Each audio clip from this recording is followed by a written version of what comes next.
Welcome to 37 news. చదువుతున్నది శ్యామ్ కుమార్. నిరంతరం వార్తల కోసం చూస్తూనే ఉండండి మీ 37 న్యూస్.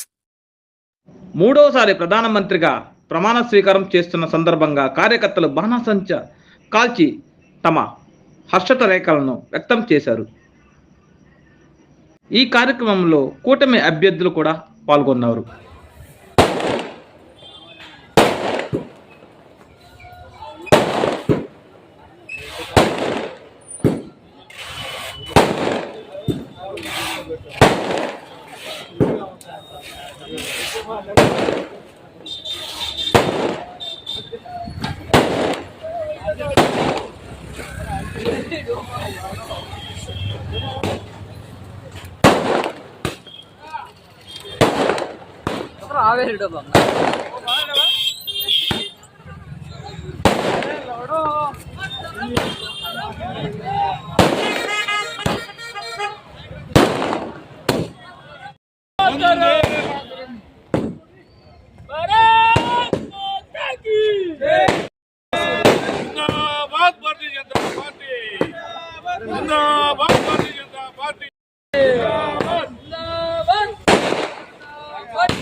ప్రధానమంత్రి నరేంద్ర మోడీ గారు ఈరోజు మూడవసారి భారత ప్రధానమంత్రిగా ప్రమాణ స్వీకారం చేసిన సందర్భంగా ఈ నెల్లూరు నగరంలో శివాజీ సెంటర్లో పెద్ద ఎత్తున భారతీయ జనతా పార్టీ, తెలుగుదేశం, జనసేన అందరూ కూడా కలిసి పెద్ద ఎత్తున సంబరాలు నిర్వహించుకుంటున్నాం.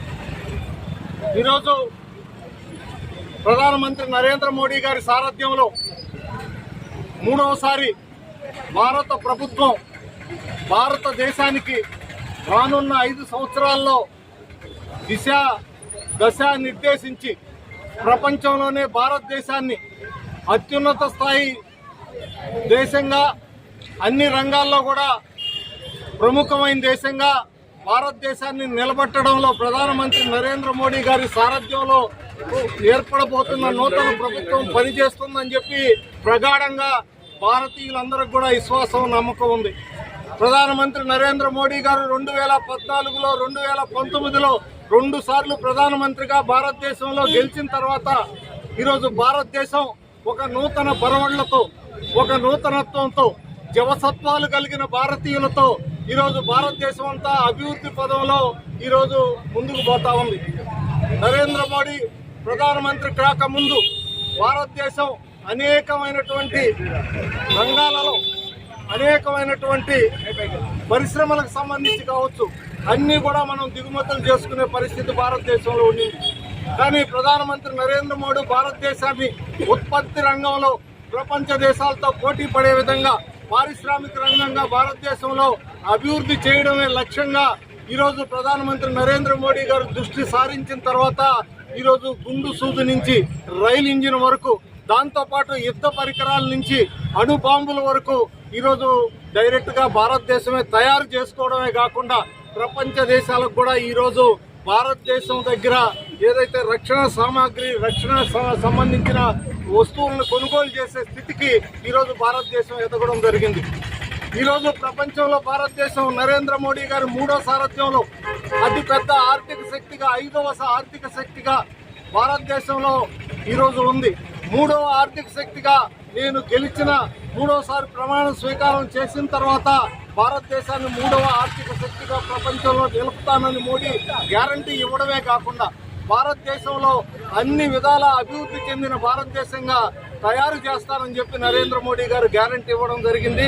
ఆ దిశగా ఈరోజు భారతదేశంలో ప్రజలందరూ కూడా ఉత్సాహంగా ఈరోజు ప్రమాణ స్వీకారోత్సవ కార్యక్రమాన్ని తిలకించడమే కాకుండా సంబరాలు జరుపుకుంటా ఉన్నాం. ఈ దేశంలో నరేంద్ర మోడీ సారథ్యంలోని భారతీయ జనతా పార్టీని, ఎన్డీఏని ఓడించాలని చెప్పి ఈ దేశంలో ఉండేటటువంటి కోహనా సెక్యులర్ పార్టీలన్నీ కూడా, కమ్యూనిస్టులు, దాంతోపాటుగా సంఘ వ్యతిరేక శక్తులు, దాంతోపాటుగా ఈ దేశం పట్ల, ఈ దేశాన్ని అగౌరవపరచాలనుకునేటటువంటి అనేక శక్తులతో కూడా, ప్రపంచ శక్తులతో కూడా కలిసి ఈరోజు భారతదేశం మీద మూకుమ్మడిగా నరేంద్ర మోడీ మీద, భారతీయ జనతా పార్టీ మీద, ఎన్డీఏ మీద దాడి చేస్తే ఈరోజు దేశమంతా కూడా ఎన్డీఏకి మద్దతుగా ఈరోజు దేశ ప్రజలందరూ కూడా నిలబడి ఎన్డీఏకి ఏదైతే మెజార్టీ కావాలో ఆ మెజార్టీకి దాదాపుగా 292 సీట్లు పైచిలకు ఈరోజు భారతీయ జనతా పార్టీకి, ఎన్డీఏ మిత్రపక్షాలకి కట్టబెట్టడం జరిగింది. కాబట్టి ప్రజలు అందరూ కూడా మూకుమ్మడిగా ఓడించాలని ప్రయత్నం చేసినప్పటికీ ప్రజలు ఈ దేశంలో అలాంటి శక్తులన్నిటికీ కూడా బుద్ధి చెప్పి ఈరోజు వాటిని తిరస్కరించి మరలా నరేంద్ర మోడీ సారథ్యంలో ప్రభుత్వం అయితేనే ఈ దేశం ముందుకు పోతుందని అత్యంత విశ్వాసంతో ప్రజలందరూ కూడా తీర్పిచ్చిన సందర్భంగా ప్రజలకు భారతీయ జనతా పార్టీ మిత్రపక్షాల తరఫున ధన్యవాదాలు తెలియజేస్తూ నరేంద్ర మోడీ స్వాతంత్రం వచ్చిన తర్వాత జవహర్లాల్ నెహ్రూ మాత్రమే కాంగ్రెస్ పార్టీ తరఫున 3 పర్యాయాలు ప్రధానిగా ప్రమాణ స్వీకారం చేయడం జరిగింది. 1962 తర్వాత భారతదేశంలో జరిగిన ఎన్నికల్లో ఏ ఒక్క ప్రధాని కూడా 3వ పర్యాయం ప్రమాణ స్వీకారం చేసిన దాఖలాలు లేవు. నరేంద్ర మోడీ గారు, జవహర్లాల్ నెహ్రూ 3 పర్యాయాలు ప్రమాణ స్వీకారం చేస్తే నరేంద్ర మోడీ కూడా 3వ పర్యాయం ప్రమాణ స్వీకారం చేసి ఆ రికార్డును సమం చేయడం జరిగింది.